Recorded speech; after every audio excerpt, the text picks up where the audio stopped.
let's have a quick conversation about the Olympics. Yeah. And not about the rosters. And believe me and Lepore are going to have a fun show going over the Canadian roster and some of the other rosters. But is it even going to get to that point, Lepore? Because news came out over the last couple of days that if you test positive while in Beijing, you will have to quarantine for 21 days to up to 5 weeks. So from 3 to 5 weeks, you could be stuck in Beijing instead of rejoining your team in the National Hockey League, trying to fight for a playoff spot, trying to gear up for the playoffs. This could be bad, Lepore, especially for the Toronto Maple Leafs, who are going to have plenty of guys on the team going to the Olympics. So what's your take on this? Like, do you think the NHL players should pull out at this point? You know what, Bruno? This is like anti-fan, but I think they should. Like, as much as I want to see an Olympic tournament, what team or what player for that matter is going to be willing to take that kind of risk? Like you mentioned the Leafs, Campbell's probably going to be on USA. Austin Matthews will be on USA. Marner, Tavares, Riley, all have a shot at Canada.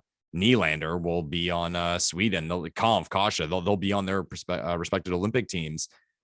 That's a huge gamble, man. It's a huge gamble, especially if there's an outbreak.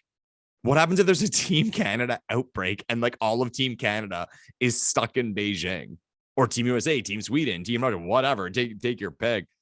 So there's just so much risk. And I've always wanted to be a fly on the wall when these Olympic discussions happen in the boardrooms of the teams, because they must fucking hate it. Like, even beyond it being in Beijing and COVID and all that, I'll say it again. I'm a Leaf fan. Think of if you're the Leafs, you want your players going to this tournament, like burning their legs, risking injury for what? And it can derail your season. Something can happen.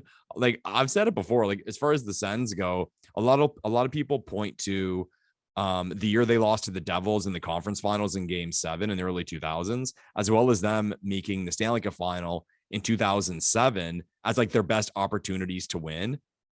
I actually think their best opportunity to win was in 2006, because a lot of people forget they picked up Hasek that offseason, like answered all the goaltending questions, and they were playing incredible. He was giving them amazing goaltending, and then he got hurt at the Olympics.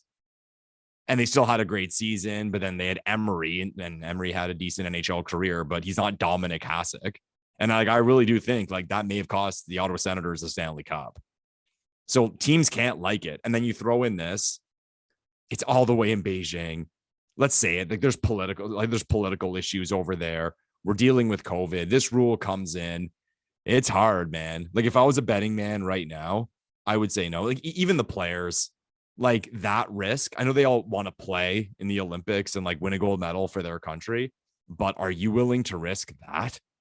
I don't know, man. And I'm sure for sure some players aren't. Like that's not even a talking point. Like we can debate about how many, but too many risks, man. And if I had to bet right now, I don't think we're going to the Olympics.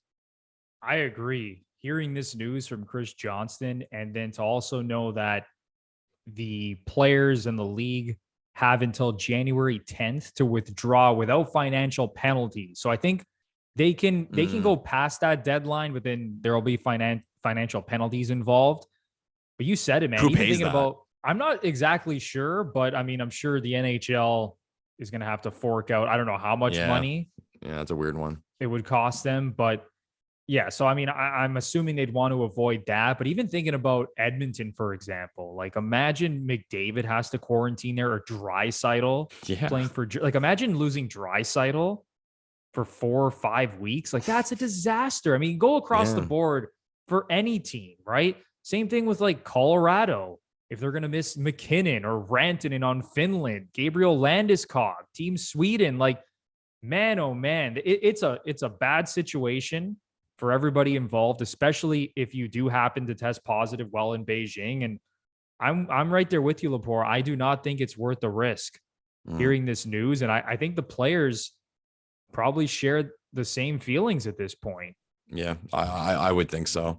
It sucks. It sucks for the players. and for the fans. And we just finished talking about like what grows the game and how to get fans. Olympic tournaments are amazing. And let's say it, like we're trying to get as many American viewers as possible and American fans. That Team USA looks dangerous. So it's one of those things of like USA winning a gold medal. That'd be big for hockey and ratings in the States. But you have to use common sense. Like you have to like put emotion aside and use logic. And as far as I'm concerned anyway, my logic in terms of like what the actual proper decision is they're not going. Yeah, it almost seems like a no-brainer at this point. As much as, as big as the Olympics are, as much as a lot of these players want to go there and represent their countries and win a medal, it's just really not worth the risk, not only for the players, but for all the NHL teams that are sending these players. It's just too big of a risk. So we'll see what happens. Like I said, that first deadline is January 10th, according to Chris Johnston. But we'll see how that plays out.